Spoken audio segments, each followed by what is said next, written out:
Recording. Yeah, please do. Okay. Yeah, whatever they shoot for. Oh.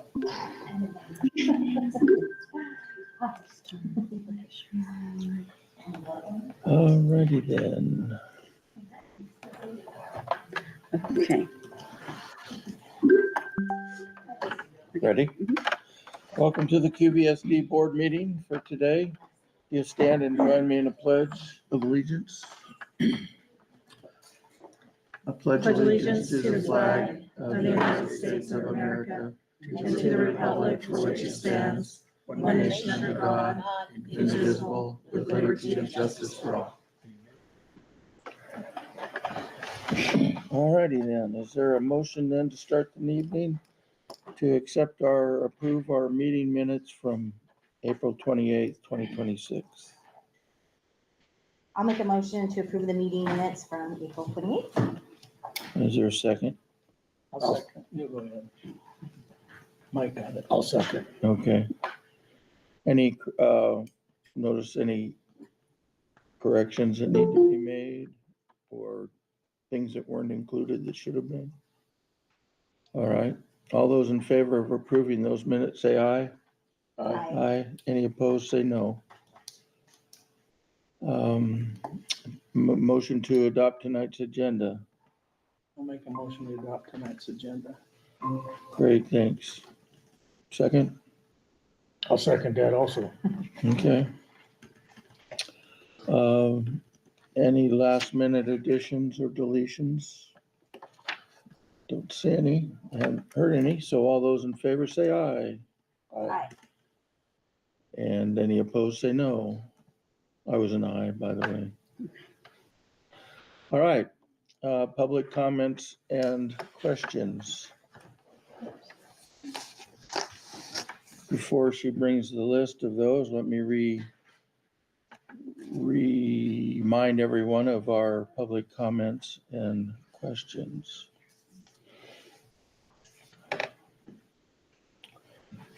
We, the board, recognize the value of public comment on educational issues. Our board policy allows for individuals to express an opinion prior to board action on any items. Individuals wishing to be heard by the board will first be recognized by the chair. Individuals will identify themselves and will proceed to make comments within a 3-minute period. Individuals will not be able to give up their 3-minute period to another individual. I may exercise discretion as a chair to interrupt or terminate an individual statement when it is too lengthy, personally directed, abusive, obscene, uncivil, or irrelevant. Public comment period is not a time for dialogue between the board and the public. The board will not respond to statements, questions, or challenges made during public comment period, and there will be no back and forth dialogue. Expect the board will not comment or provide answers, especially when we must protect the confidentiality of employee or personnel actions or ongoing investigations. Please know that the board's silence is neutral. It is neither a signal of agreement or disagreement with the speaker's remarks. And with that, first on the list is Rod Larson. Rodney, go ahead. Wait, we got the Oh. timer. One moment, sorry. What happened? We gotta get the timer. I'm sorry. Oh. Okay. I don't know how to Stand by, Rodney. put it here though. It will make a noise. I can try to. Okay. Are you able to see this from back there? All right, you wanna start it over? Yes. Okay. Slow down. We're moving too fast. You ready? Whenever you're ready. Okay. Mr. Larson, if you would, please. Good evening. My name is Rodney Larson. Harry S. Truman, the 33rd President of the U.S., once said, "The buck stops here." Quileute Valley School District suffered from a complete collapse of institutional control. This, in spite of the 8-inch pile of policies, procedures that Mr. Richards, attorney for the Quileute Valley School District, plopped down in front of Kari Larson in the recent Larson versus Quileute Valley School District case in federal court, Tacoma. Here in Quileute Valley School District, civil rights are trampled on by an administration and staff who used that 8-inch pile of paper as a shield to deny and cover up egregious violations of not only those policies and procedures, but also federal law. Here in Quileute Valley School District, there have been multiple cases of statutory rape, bullying that has progressed from verbal to physical, racial bullying and retaliation, bullying that contributed to suicide, bullying that resulted in murder. Yes, it is an ugly and sordid fact pattern. There were a number of persons who initially came forward to act as witnesses for the petitioner in Larson versus Quileute Valley School District. One by one, those witnesses withdrew as somehow they were made aware of their vulnerability or that of family or relatives as employees or potential employees of Quileute Valley School District. This is a sobering indictment of the power structure embedded in Quileute Valley School District. A power structure that seeks above all to save face and preserve its image and considers the welfare of the children of the community entrusts to them as collateral damage. It is high time the board reviews this history, grades the performance of staff involved, and exercises its duty to hold those staff accountable. I would remind the board that their first duty is to this community and the welfare of the children this community entrusts to the Quileute Valley School District. I would submit to the board that in the case of Quileute Valley School District, the buck stops with them. The weak and compromising equivocate. Those with integrity stop the buck. Thank you. Thank you, Rod. Next up, Aaron Queen. So, never spoke here before, and I wrote some things down, but I'm not very good at that, and I feel like I know most people here, so I'm pretty comfortable just talking to all of you. So mostly the reason that I'm here is as a parent who has gone through the investigative process of QVSD. My daughter had an abuser who worked at the school. We thought that we could handle it outside of the school, but then came to realize that we couldn't. When we did our process, the way that it works, so that people that don't know how it works, went to the principal, you go through the chain of command, went to the principal. She said it was beyond what she could do. She said she would have to talk to Diana. It's extremely difficult in a small town because people know each other. We all know each other on multiple levels, and it is extremely difficult. I would have to say for our situation, I was very thankful for the way that it was handled. Right away, Diana called and said she could not do our investigation because of so many overlaying connections, which I am thankful for, right? I would like to have a neutral third party that does the investigation. And so that is when Rick Kaiser was called, and he was wonderful. He was extremely helpful in the way that he knew the questions to ask.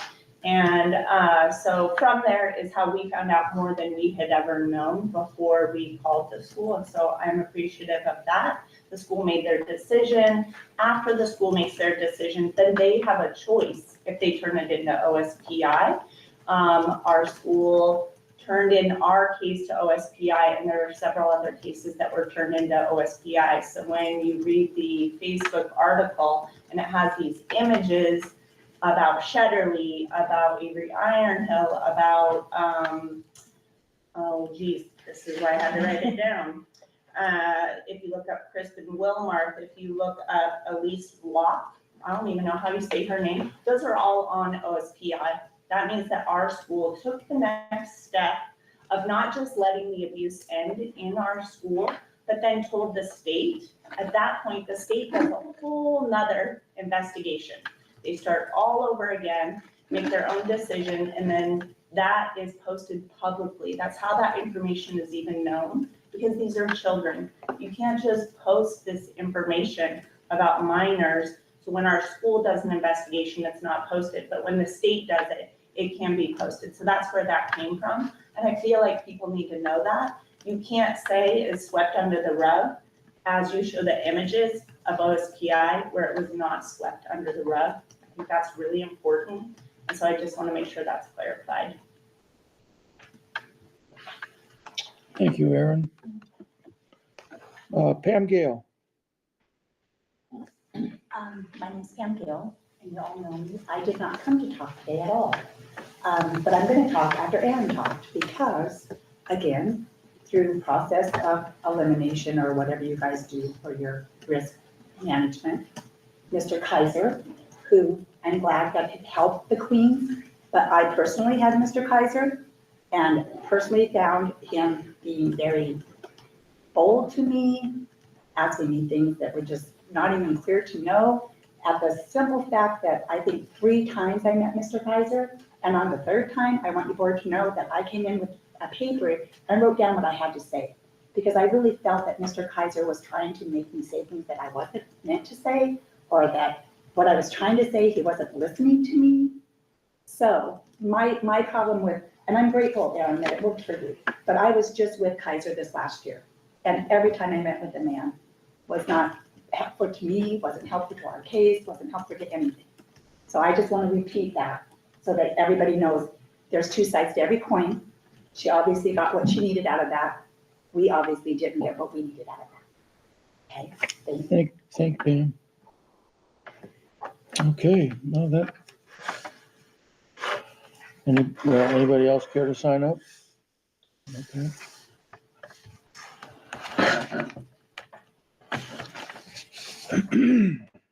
Moving then to Spotlight on Success. Cheryl Archibald and 2 people named Forks High School students. This is that we just ended our 3rd year of taking students to college campuses.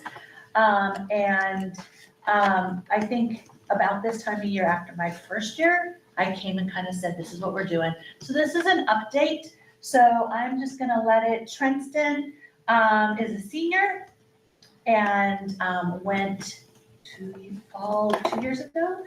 And Justin just went on this is Justin, a sophomore, just went on last time. So I'm gonna let them talk. I have some data for you.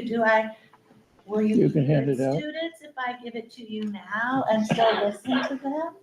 All right, You ask a lot. I'll take over and I'll start real quick. Right after I do my speech, I have a little memo from Zoe Garcia. She was another one who went on a trip last year and the year before. And I'll be reading that off Then there's data. right after I yap for a minute. Get my crumpled piece of paper out, get some blueprints so I don't mess up. Your name again? Oh, Trenston. Princeton? Yeah, TRENT. you're salutatorian. And Trenston is our salutatorian this year. Yeah, okay. Thought he looked familiar. Okay, so I would like to start us off quickly with how before I felt going into the trip 2 years back. Before I had traveled and went down to Western Washington University and the other colleges we went to completely over-highlighted in my eyes by Western. I loved it too much. I admittedly felt very lost, confused, and disrupted in what I wanted to pursue. I figured I would always fall and find a place within business or finance, whatever it may be with money, but I didn't know. And I feel like guidance is definitely something that we can all reserve and use when it's appropriate. But when you don't have it in reserve, when you don't know when to use it, you feel caught off guard in your own feng shui. So I wanted to roll into how the college trip rolled around and my first experience with the trip. When I had made it and arrived on campus and realized just how rainy and stormy and cold and tired I was miserable. And my favorite part about the whole experience is when I stood out in the rain, the guy was giving me a speech. I zoned out about half of it because that half I was zoned out, I realized this is exactly where I can recoup in being miserable. I can be miserable right here in the rain, surrounded by friends, surrounded by college work that I enjoy, surrounded by a future I see myself guided into. A lot of guidance. And the opportunity with the college trip, it wasn't just jokes and laughs. It was a true moment where I got to experience the courses offered, the people within the community, and importantly, the stellar food. Their cafeteria was like no other. No. But for my final climaxing point, there was one really big window at the top of this elevator they hosted. And I looked out through this window when the day had finally cleared up, when the clouds had finally subsided, and I saw the whole town. I didn't have to blink. I didn't even have to turn my head. I saw the whole town by the ocean. It was beautiful. It was inspirational. And as I was up there, truly, their motto was about making waves. I felt like I could have made some waves up there. I felt like that was exactly where I needed to be. And on the way back, I had felt so dedicated to the craft before I had even experienced it as a true college level student. I had felt so in touch with my emotions and where I wanted to be in the future that I could have used this opportunity of college tripping to advance and grow as a better self. And to this day, I still believe that. To this day, I've been accepted into Western Washington University for finance. And I will be going there this fall after a lot of great and grateful trips I've been able to have. Any questions? I don't know if that's how this works. No, that's awesome. Sure. Did you have any other colleges you were looking at? Man, the food. No, I loved it at Western. You know, that was just for that day. They'll get the real stuff when you go up there. I know, I hope I do. Are you gonna take kids next year on a tour of Western when? That's the plan. All right. And for Zoe's memo, she left with me. She had to learn. Yeah, she thinks, come on, no, but, okay, coming from Zoe Garcia. My freshman year, I remember talking with my advisor about college and researching different schools. Central Washington University was one that immediately stood out to me.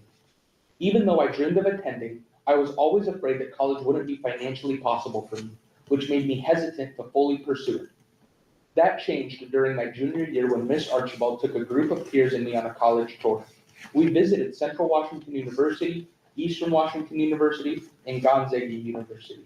While I enjoyed every campus, something about Central Washington felt different. From that moment on, I knew I would do everything I could do to make my dream of attending a reality. During my senior year, I pushed myself harder than ever before. I stayed focused on scholarships, worked hard academically, and became ASB president, which helped me become more involved in my school and community. Through those experiences, I realized how passionate I truly am about becoming a teacher one day. I was also honored to receive the Student of the Year award as one of only 3 students selected. Another thing that truly helped me was how Forks High School supported students with planning for college. The school held an after-school event where seniors and other students could come in and get help creating the FAFSA or WASFA accounts, while also learning more about financial aid and how it can help make college possible. Opportunities like that made the college process feel less overwhelming and showed students that support was always available. None of this would have been possible without the support of Forks High School, the incredible teachers and staff who encouraged me, and the opportunity Miss Archibald gave me to attend that college tour. Because of that support and my determination, I am proud to say that this fall, I will be attending Central Washington University to major in elementary education. Awesome. Thank you for listening. Thanks for reading that.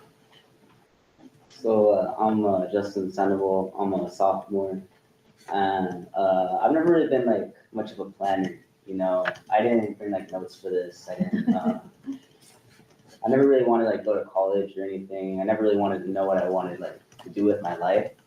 Honestly, I didn't even like get the permission slip for the college field trip until the day it was due. But man, I remember like touring those colleges and it was like just the campus, just like the education that they were offering there, and like the people that were there. There was just something about it that like gave me like a goal. You know, like I wanted like I was walking through there and like I wanted to achieve something. You know, like they were going about like all these courses, all this like financial aid, and it's like this is something I can work for. This is something I can earn, something I can do with my life. And you know, I was just like really moving for me. And like, man, I really remember like going to Gonzaga and like I remember the campus there was beautiful. I remember looking at their engineering program specifically, and they were talking about like how like all the people go through that program, they're going out to get good jobs, they're making good money, they're making all of that. And It was amazing. Then I remember, what I specifically remember about the campus was this huge church that they had, like, and I remember I went in there and there's just something about it that it clicked with me, you know, it's like, I truly want to go to college now. I truly want to like pursue something like greater with my life. I went in there and like, I prayed like for the first time in months, you know, I made sure to say thank you for everything like I've been given like in my life, and all these opportunities. And I really feel like without that college tour, I don't think I would have had like that realization, you know. Just let her. Thanks. I know. So, and I loved having these guys, because they all are, it doesn't happen for everyone who walked on campus. Tristan and Justin, it's kind of, I love bookends because similar results. Princeton came back to school walking differently. He knew, that's what I'm doing. And I don't know where he'll end up landing, but at the end of Gonzaga, both Justin and Connor Roberts were just like, yeah, this is it. This is what I want. And I one of the parents, I have another parent who, Katie Haig, one of the things she's told me is that Julianne, really similar to you, Justin, wasn't really interested, wasn't talking, you know, this is a mom who wants their kid to go to college, wouldn't talk about it, came back from the trip and was ready to visit, was ready to do stuff. So I just want to let you know, partnership, now that we've got this partnership with College First Foundation, I can never remember, and it's kind of come at the same, I started to doing these like 2 years before we got them, and was really frustrated because I was finding out all these things. I wanted to close that gap. I'm not about all kids going to colleges. That's not my purpose or intent. It really frustrates me that our kids don't think they can go. And so I wanted to bridge that gap. That really was what my drive, and is my driver, to take kids to college campuses. Not that I feel like everyone needs to go there, but I was just heard over and over again, we can't afford to go. Well, baloney, yes, you can. Yes, you can, especially from this town. One of the weird statistics I heard was when we were at Gonzaga, they all get to hear a financial aid session. And the gal there, the head of financial aid, talked about how most kids, I haven't told you this, most kids get out of, beyond their college scholarships, only $3,000. Like, not our kids. Our kids, if they apply, they get a year or two paid for. So our kids can afford. What I included, and I won't talk a lot, this is just for you to know. So when we take the trip, the first page that I have in here, this is from our fall trip. It gives you a sense of what our trip is. And then on the back, one of the things I wanted to include is I've learned, we make sure we hit a preview day. In the fall, we're going up to Bellingham. I'm gonna try, now we've got kids at Seattle U, so I'm gonna try Seattle U again in the fall to make that happen one day, and then go to Bellingham. So we do the West, and we'll hit the preview day at Bellingham, which is really cool because then they're with other kids from all over the place. It's not just us taking a tour, and they get to be immersed in the program of whatever the university. My hope, one of the layers is just for our kids to hear the vocabulary over and over and over, to hear FAFSA, and to do different types of presentations. This is an example when we go to the east side and we hit Gonzaga, we go to their preview day. And this gives you a sense on the back of it of what that preview day is. And the cool thing at Gonzaga is they break kids, it's people from all over the United States, which is, you notice that? From all over. And then they break students and parents, adults apart.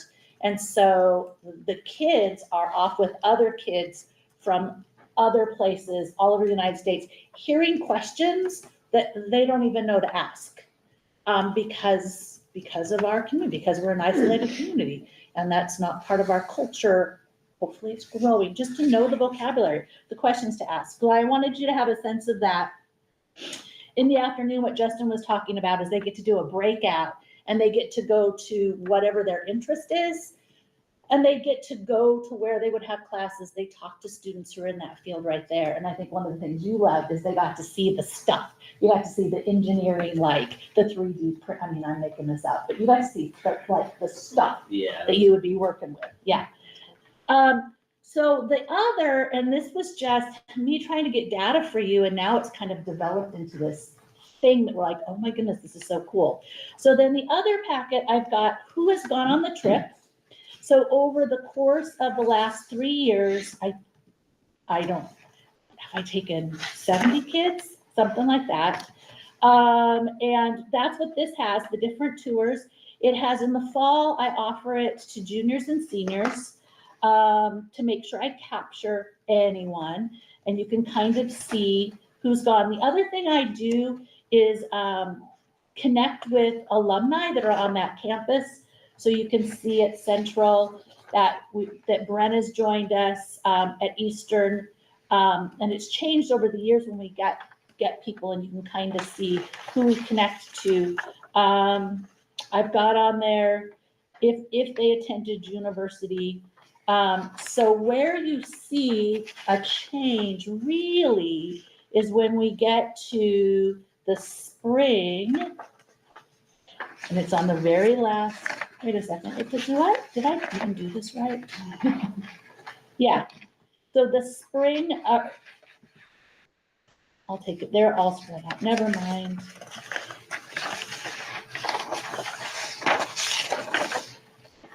They're spread out as well. So they're on 2 pages. I didn't do it right. So look at this first one. I did this today between classes, so I apologize. It's a draft. So when you look at this very first spring, the spring trip, Mario is going to Wazoo, Alvaro, and this is the very first page, Alvaro, so I didn't put the colleges they're going to. These guys are all going to, and then Mario's going to Wazoo, Alvaro Central, Oman Central, Colby Central, Molly Central, Morgan Central, Julianne's at Western, Aladi's at UW, and then Berlinda is at Seattle U, or Bristol is at Seattle U. So that first group, that's the first group I took, sophomores, and they are now going to college, and all of them that went are going to university. It shows itself better, but we're trying to collect that data. The last sheet, and I know this one isn't messed up, and this is the exciting part that we can add to. It's like, oh my goodness, this could be just amazing. So what I have is the post-high school, just looking at university at this point, for the class of 24, class of 25, and class of 26. This is total draft. It is me literally emailing Kendall Marshall saying, so who do you know in your class that's gone place? That's what they've done. And the same thing with Aaliyah Gillette, and, kind of just reaching out. But it's got all of the kids that we know of who went to university, where they went to school, if they remained there, if there was retention. I've got if they were a Forks High School grad or a Running Start grad, and if they went on the trip and what year they went. Love to get first gen, and then we can add text. Any post high school, we can add to that so we can start seeing where our growth really is. So that first year, I just had Kendall and Arame went. They're both at Western now. They went to the east side, but they're both at Western. When we went to Western the next year, they take us on a tour. If you look at the next graduating class of 25,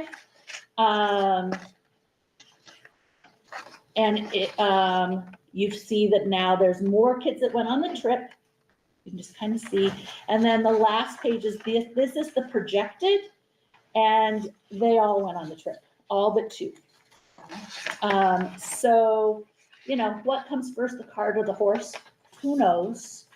In my brain, retention is probably going to be the difference if they stay, because the reality is that so many of our kids don't know, and us as a community, don't know how to do college, so that when your kid is sick or your kid is homesick in October, you say, come home, I'll take care of you because that's what you want to do. Well, guess statistically, when kids do that, they don't go back or they don't make it. That's just statistics. So supporting that, I'm hoping because Western is familiar, you get there and you just stay and you're happy about it. The other wacky things, and this is where I'll end, I won't take too much of your time, but we have 7 going to Central. We have 7 going to Central. And this is the other component, and I'm working with Bren, our College First person. We're it's another layer of support for him. I went to Miguel, so I'm making connections with these admissions folks, and I'm able to tell our kids, call the admission folks. They will help you. Call financial aid. You could ask for things because we don't know that. And so Miguel, when I told him that, he said, you have 7 coming. I'll come to Forks and do an admissions thing in Forks. I'll send someone. So I said, well, and he gave me cards. So I have a card for every kid going to Central to give them Miguel's card and say, call me if we need me. I told Bren and that food trucks, fast food trucks that Trent talked about, we're seeing if Central can come then. And College First Foundation has advisors at Central so that we can, and at lots of universities, but we can show our community and our kids that you can have these connections so that you can go, you can get support when you realize you don't know how to figure out your money, you know who to go to, and you've got that support. So that's just an amazing connection that we have. There was something else I was going to say, but it's gone. So I'm hoping to continue this at this point. I believe that it's our funds, federal College First funds that are paying for it. I'm thinking the retention rate that these guys graduate, that I think that's really where we're going to see that we laid this groundwork. It just went out of my head. So do you guys have questions? How many kids go each time? How many, can anybody go? So what I do, and it's on this, I offer the fall trip to juniors and seniors at the high school, and they're brick and mortar. We take 2 vans, and so I set it at 16, and I get a happy volunteer to help me, because really, we're just. It's a commitment. It's like like when they go on the eastern side, they leave really early, and on the 3rd day they get back at midnight. Yeah, we leave, and that's why I gave you It's a pretty rigorous schedule. And and staying in hotel rooms with other people's children is a little, like taking care of so I have to say in Spokane, there was an FCCLA convention happening, and the hotel we were in was full of kids. And I don't know that you knew this, but they let their kids go. And I'm like, not on my watch. I'm sorry. I was thinking, I was like, you're in your rooms, you're 10 o'clock, cold, So I do, and I've said in the beginning, I said you could only go once because I wanted to make sure that anyone who wanted to go. Now I've realized that with hotel rooms, that I'll cap is like at 16, but if there's room and it fits the hotel room, we don't need to have a space that's not used. So Trenton got to go twice, Zoe got to go twice because they asked and there was room. The spring trip I offer to open up to sophomores, and I start with those in honors classes. National Honor Society kids get kind of first, because I get paid through my stipend of National Honor Society, so it's technically a national. That's just how we're labeling it. But I do them first because they're honors.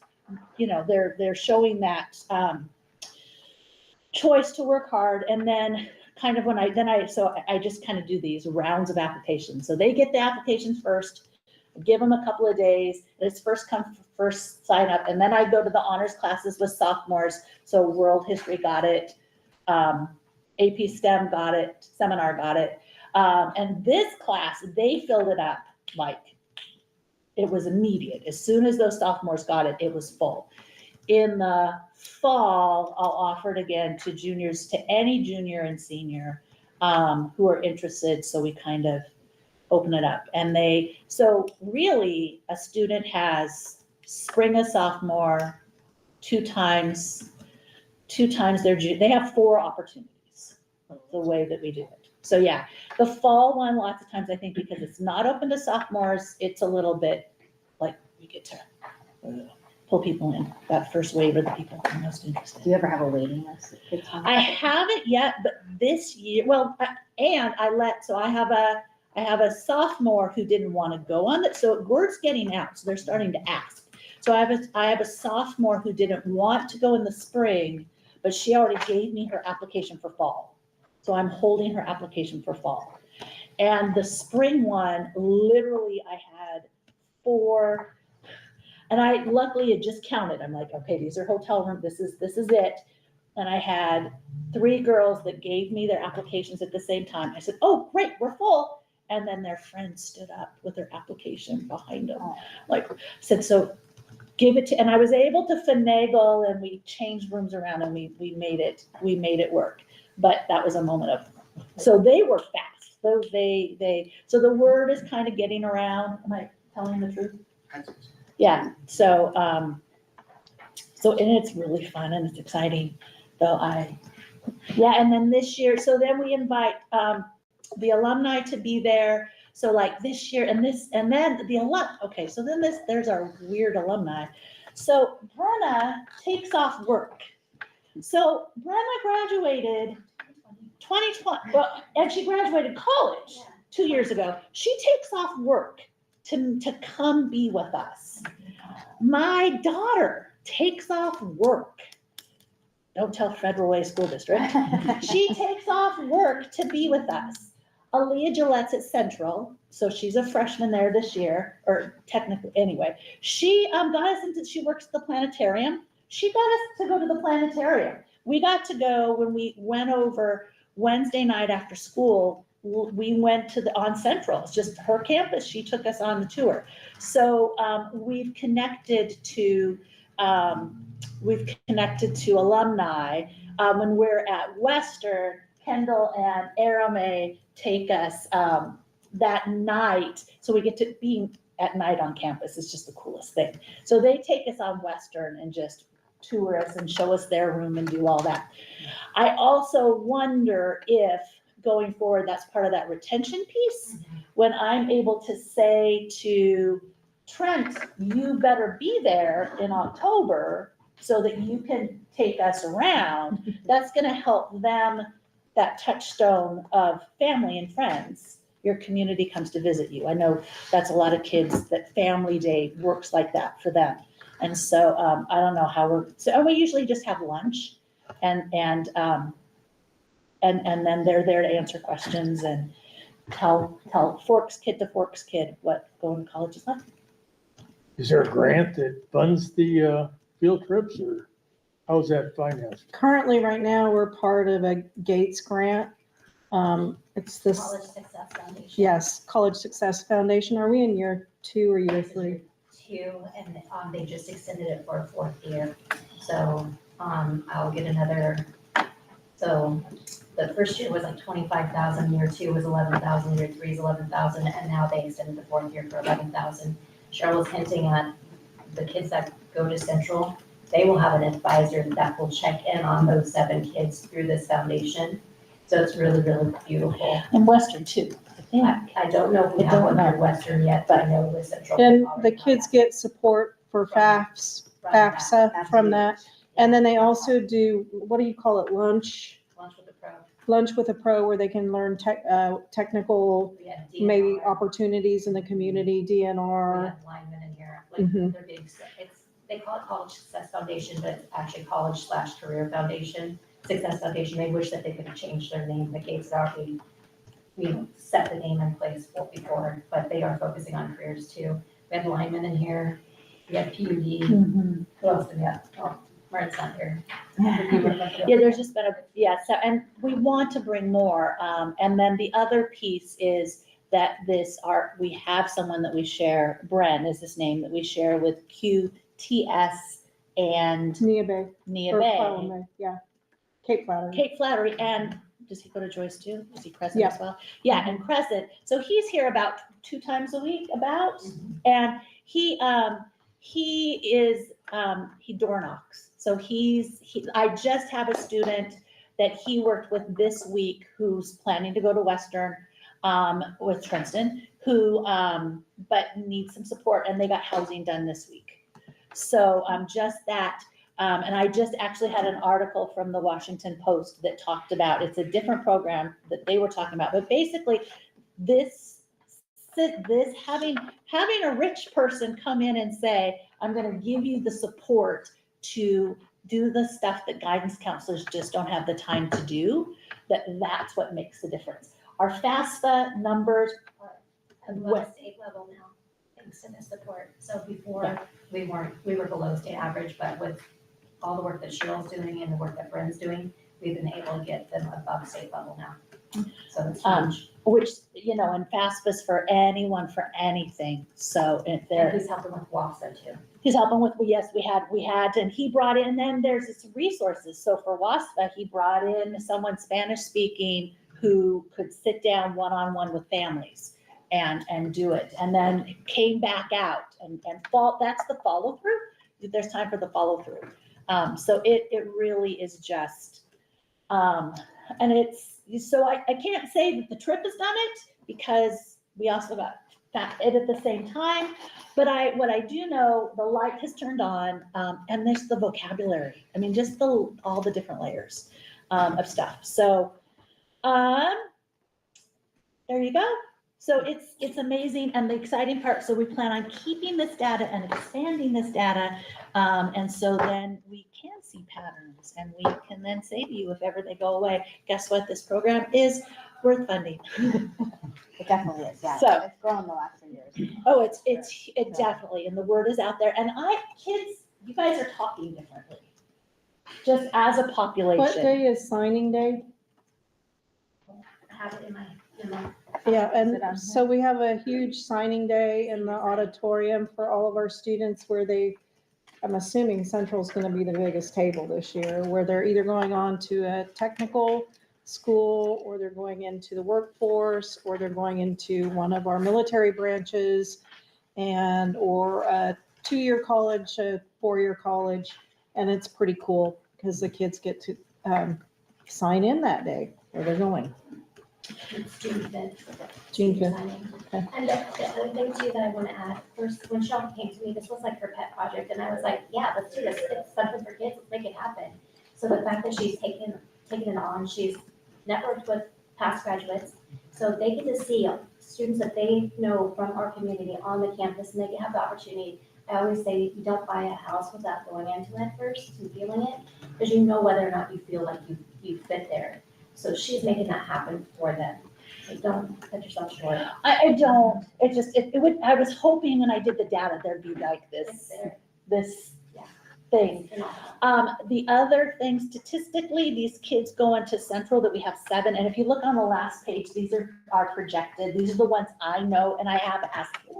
I think it's pretty thorough that we have 13 of 60 heading to university. All but 2 have gone on the trip. And 7 of those are at Central, 2 at Western, 2 at Wazoo, and then Montana State and George Fox. The interesting thing, so statistically, if you go with a cohort, if you go with a group, statistically, the fact that you remain just skyrockets if you've got other folks that you know. So my hope is making connection with alumni. Kendall and Aaron probably will check in on you because that's who they are, and you know they're there. That, and then being with other people, that's the other thing. So Central's a great fit for our kids, so it kind of makes sense for me. And I've been partnering through the College to Oh, that's- Foundation with Central to get college and high school up and running. So next year, anybody that's a senior that takes our English 12 class, and I'll get this board approved, because I just got their articulation agreements done on Friday. They'll get 5 college credits for Central. So we partnered with We'll have it for our history classes. Both history teachers did their articulations. One of our English teachers did their articulation, our art teacher. So we'll be able to offer And 5 Spanish. college credits. And Spanish, yeah. Yeah. So I'm working hard to expand opportunities for kids, especially knowing that Central. Well, it really, it's fascinating seeing these guys, as part of the fun is seeing they get on a campus and just, if it fits, it fits. And more kids go on centrals and go, yeah, this is, I think Ellensburg is about the same size as Port Angeles, the country's right there. It's not as far away from home as clear across the state. I think it just feels comfortable. And Trent, don't worry, I'm starting to partner with Western, but that's gonna take me another year, so I'm a year off with Western, so don't want you to go with that. Who's this? You're okay. Cheryl, thank you for presenting and also for your dedication. I know it takes planning, and then the trip itself takes away from other things. So, but I know it's very worthwhile. Our kids talk about it all And the I time. want to thank the people that volunteer. I forget, since I'm the one, when you're doing something and you're passionate about it, you kind of forget. The other people that come with me, just Deanna Shaw has done it the last 2 trips. Rob Rogers went 1 year. Jason Richard went the other. Lori Yonser went the first couple years. When she went, she decided she's gonna go. She did, I'm sorry, I'm the one, she went to Gonzaga's campus and said, I'm staying. They're totally just volunteering, so I appreciate them. Great. Well, thank you, Cheryl. Nice job, students. Good job, you guys.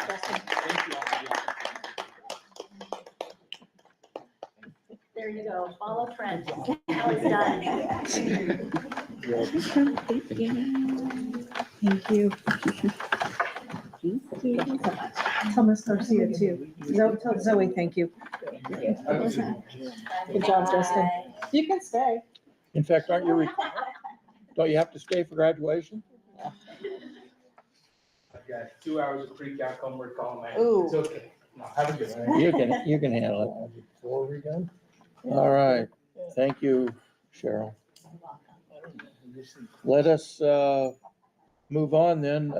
Is there a motion to adopt tonight's consent agenda? I'll make a motion to adopt tonight's consent agenda. Is there a second? Thanks. Any questions about it? Had one on that cheerleaders thing. Camp? A parent donated the money for that? No, it's the Forks High School Cheer Booster Club, Oh, paying for part of the cheer camp at Great Wolf Lodge. They did bagging at Thriftway last week to earn money, and they've probably done other Bake things too, sales bake and sales, different yeah. things, yeah. Seen about. So, I just saw somebody donated that and I thought, oh, good for them. yeah. Anybody else? If not, all those in favor of tonight's consent agenda, say aye. Aye. Aye. Any opposed, say no. Okay, don't hear any, so we have a consent agenda. Page 2. Superintendent's report, celebrations. We had a lot of celebrations between May 1st and last Friday. School Lunch Hero Day was May 1st. So congratulations, and we appreciate all of our lunch cafeteria workers. They're on the front lines. They're here early in the morning. They're making sure our kids have proper nutrition, both for breakfast and for lunch. Sherry Llewellyn will come and provide you with a report at the next board meeting, but they're getting a huge audit from the state. So we appreciate the work they're doing there in compliance with the USDA grant that we get. Building Principals Day was May 1st. And so thank you to Sarah Decker, Elena Velasquez, and Brenda King, who put in extra duty hours, wear many hats throughout the day, evaluations, discipline, curriculum, just taking care of our children. So thank you for what you do. And then we had Teacher Appreciation Week all last week. If you'd been in the buildings, you could have had great food for breakfast and or lunch in almost every should have had you in them. We should have done our walkthroughs. We should that have done a week, yeah. walkthrough. And then, last but not least, School Nurse Day was May the 6th, and that is Erin Hendrickson, who does a great job taking care of our kids, their health needs in all 3 buildings. And she's part of a consortium where they're working in our region to try to figure out how to bridge the gap between pediatrician care and school communications so that we're on the same page when we're trying to really help the health needs of our kids. One of the things that we have done is we now have access to telehealth. How many kids are we serving now? I think I've got 5 kids in my building. Yeah, I think we had a total of 10 or 15 slots, and they're pretty used up for any student who says, and parent, of course, who allows their student for telehealth, for mental health services. So Good. kudos to all of our hardworking Yeah. staff members. Okay. Next on the list is end of year activity schedule. So I I see provided a that here. calendar or the, yeah, go ahead. Kind of the end of year activities, starting Friday, May 22nd with Puddle Jumper Assembly, multilingual end of year celebration. You are welcome to attend if you want to come to any of these things, just let me know. And always a really heartwarming. One celebration is the ECAP graduation because they're the incoming kindergarten class and they get up in full gown, cap and gown. And then we'll roll into scholarship awards on June the 9th, or Spartan Walk of Fame where our seniors go through all the buildings. That's really cool. Baccalaureate. And then we hit graduation. I will be attending Insight School of Washington graduation on the 13th at 1 and then drive back for the high school graduation. And we will then celebrate our 8th graders on June the 16th, and the last day of school is June the 17th. Are you gonna make it back in time? I'm hoping. It's going to depend on It's gonna be a construction. Yeah, I made it last time, so I'm hoping to. And last year there wasn't there construction or Mhm. we were worried. Anyway, lots of activities. Okay. Now you have on here the attendance report. So as you know, and you can put that up if you want, we've been monitoring student attendance. It's a challenge, not only across the state, but also across the nation. Last year, of course, our average daily attendance is in the 90s. Is there some way to grow that? I am. Um, It's a little different, but I'll try. Go ahead, Diamond. But our keep chronic truancy, not truancy, but our chronic absenteeism, and again, the state and the nation just defines that as anything more than 2 absences a month. So basically, a student gets 16 absences a year, would be considered chronic, even if it's excused. And our goal is to hit 80%. The state average is right around 70%. And we monitored, we did things differently this year, and we are currently still at about right over 71%. So we made a tiny little jump, but not enough. If you look, and that was at the end of April. And I assure you, in working with the building principals, our attendance team, and it's not just the building principals, that's one of their functions, but our attendance support staff, that we're following the truancy law requirements.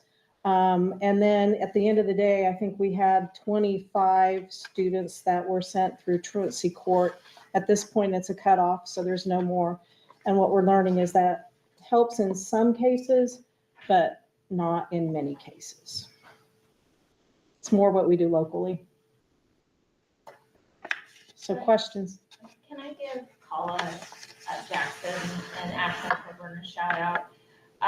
They are a proactive layer in the truancy process, doing CEVs, so meeting with families and students on the cusp of truancy when they see there's the absences, and sitting down with them and saying, what are the barriers to help get you to school? And trying to remove those barriers for them. And they work so hard to build positive connections with families and students and figure out ways to support kids in coming to school. There was one girl in our building who Ashlyn figured out that she just needed a little motivator, and so she started giving her, just a little incentive, and her attendance improved. And I really appreciate their out of the box thinking and diligence in supporting our kids getting here. Sandra too. Sandra too, yeah. The last one as well. Okay, thanks, you guys. Okay, well, we'll keep trying. You'll keep trying. We'll keep trying.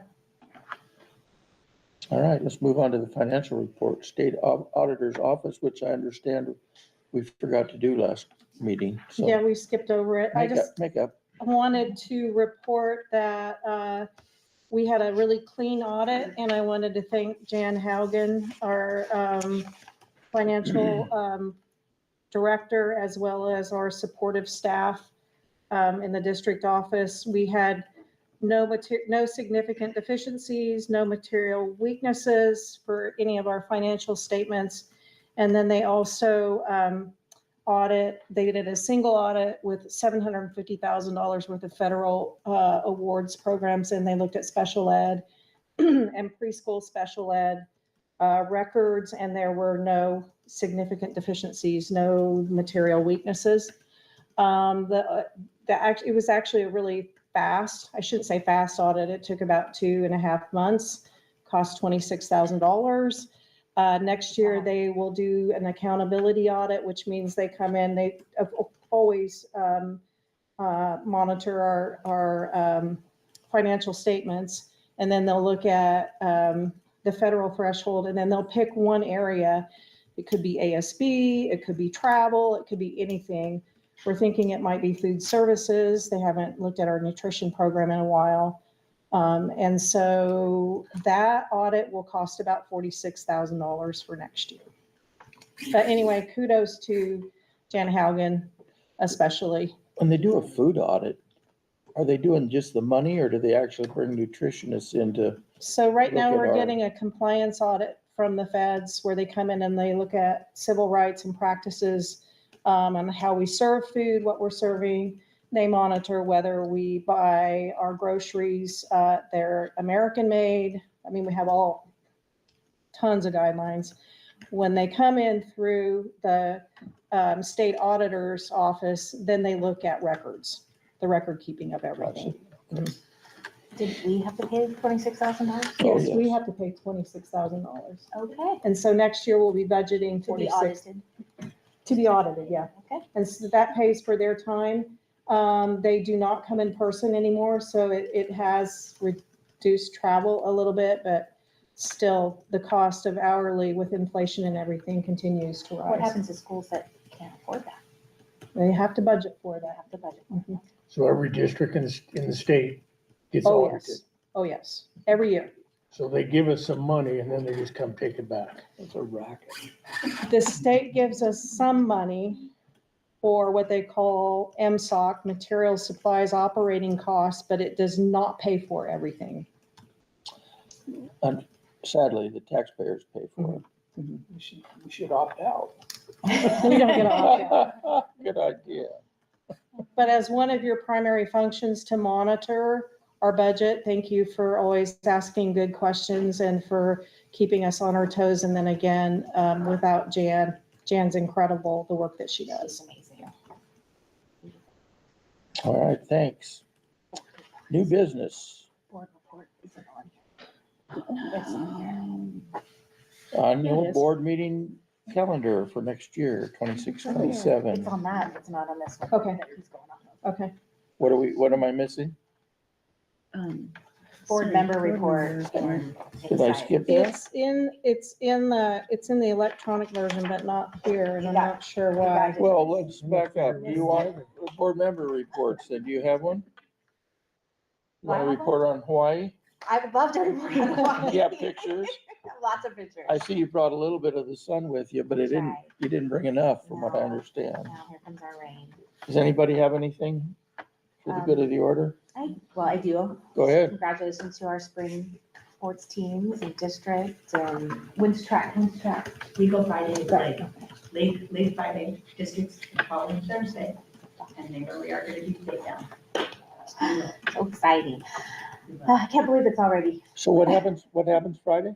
Friday, we go to League and Raymond, so we have. League, yeah, one more regular. We just have a structured 3 days and we go, we're Uh, not playing every other day or waiting for the rain to stop. Right, okay, so you still have a regular meet going? Yes, so we Okay, go to league, and the top 3 out of league, and then we go to district, and the top 5 out of district go to state.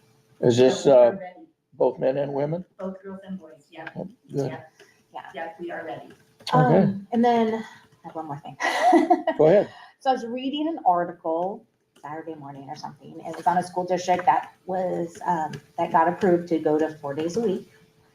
And I just kind of, well, this is interesting. And, well, then I actually saw 2 teachers Saturday. And I asked them about it and their eyes just lit up, like, we would love that. Like, and it was actually, the kids were in school 4 days a week. The teachers were gonna be in school 5 days a week, but they would have one full day to do trainings and whatnot. So, I don't know. I know we've kind of talked about different schedules before and whatnot. I just think it might be time. A lot of districts are going that direction. I would love to hear from parents, staff, students, community members, what they think. So I would love people to email me. Not only that, also, and this has intrigued me since my kids were young, year-round school seems to be pretty successful in a lot of districts that have done that. And as a working mom, I know like summers were hard for me with my kids. So maybe that's another option just to look into and the statistics. And I know like, especially with testing and whatnot, seems like year-round school, kids staying in their routine longer, helps in the fall. And with year round, you get more intermittent breaks as opposed to one huge long break. The students still go 180 days. The teachers still work 183 days, but you might get a fall week break and 1 week break. And then, you just disperse those rather than 2.5 months all at once. You disperse those out throughout the calendar year. And when we look at like our attendance, like for me as a parent, I would want to take my kids out when we wanted to go somewhere. And so, yeah, they just miss school. So one of the big hunting season weeks might be a week because we lose a lot of kids Exactly. during that time. If we were to look at something, but we could easily entertain a forum or a simple survey that we can push out through our Thrill Share to just collect some initial information. We'd have to explain what it is because it's not a. Be a reason for it. Just to do it. Better learning. Flexibility. Have they been doing it long enough to get any results? If Yes. test scores come up, We could certainly, we do know that there is a gap where some of our students go home for 2.5 months and lose. We can show that through data. And we do that with our iReady data where you can see where the kids ended on 3rd grade level. And then they go into the 4th grade and they've dipped because they haven't continued to read in the summer or do enriching activities for it. I'm not blaming anyone, but that's just the reality of those big, long breaks. That's one reason. But I could get some research, find out how many schools in the state of Washington are doing it. I know it's a trend, and then you do have to put in a requisition to the state level for an alternative calendar. There's a process for that. And then we would need to be working with our union. I think there's some collective bargaining language that you have to have for certificated teachers where we keep them for 5 days. There's some things you have to do. Sure. Yeah. But I think it's something that's going to be coming. The 2.5 months off in the summer is so outdated, given the nature of our society and I can see that economy now. more than the 4-day week. I don't know why he would want that. Well, just the extra planning day, that would cover that. But would the days, on a 4-day week, would the school days be a little longer? You still have to meet your 1,081 hours of instruction It's a little less for your elementary. I'd have to look at where we are, but I think in the current calendar we have, we're way over the required instructional hours of seat time. And there's huge discussion about seat time anyway, especially at the high school level, because as you know, Running Start students now are learning online. They don't even have to go into class as much as they used to in the past. And there's a huge discussion about seat time. I don't think it's going to change anytime soon. But there's competing programs now. And so I can certainly bring back data to look at it, and then we could figure out if we wanted this. I don't think we could make it happen for this coming No. school year, but it would be something that we Something to would discuss. want to look No, I at. don't think we Yeah. want to until we've gotten And just to see if, parents, staff community even input. are you know, interested student. in it. Yeah, okay. Myron, are you there? Is he here? I am here, yes. Do you have anything to report? We just had Cody finish up his competition in Tennessee with Jesus of America, and we had an amazing prom on May 1st. First thing, we had 100 students show up for that, so that was a lot of fun. Oh, good. We May need to 1st. see pictures. Oh, Yeah, I have awesome. some- Do you have some Yeah. pictures? Okay. Hi, Sheila. Hi, Sheila, good do you have evening. I hope all the board members received an invitation from me for the annual K-12 Partner Summit. It should be in your inbox, so if you all look for that, we'd love you to join us.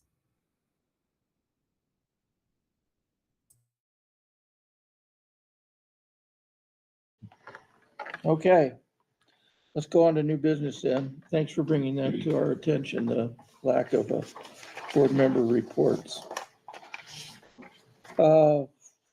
Annual board meeting calendar. You should have it in front of you there. And just for the record, one of the things that we have adjusted are our site visits. And so we have historically done the elementary site visit on September the 22nd, the second board meeting. We pushed that back to November so that they have a time to work and get their staff and students kind of in a coordinated schedule. And then we moved the middle school to January 12th. January 12th meeting because they've always done it the day before Thanksgiving break, and that's not been fair. And then the high school site visit in February. Okay. Good. Excellent. Well, that wraps up our agenda for tonight. Make a motion on that. Yeah, Oh, that's a do motion. we? It doesn't, yeah, it does. Okay. Is there a motion to approve this calendar for calendar year 26-27 school year? Go ahead, Mike. You thought of it.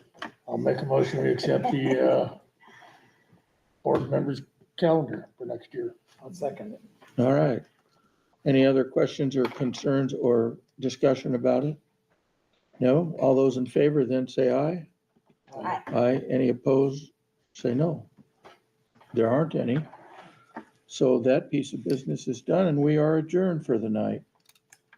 Go forth and enjoy the rain for the next 3 days. Yeah. Thank you, Myron. Bye, Sheila. What's that? Oh,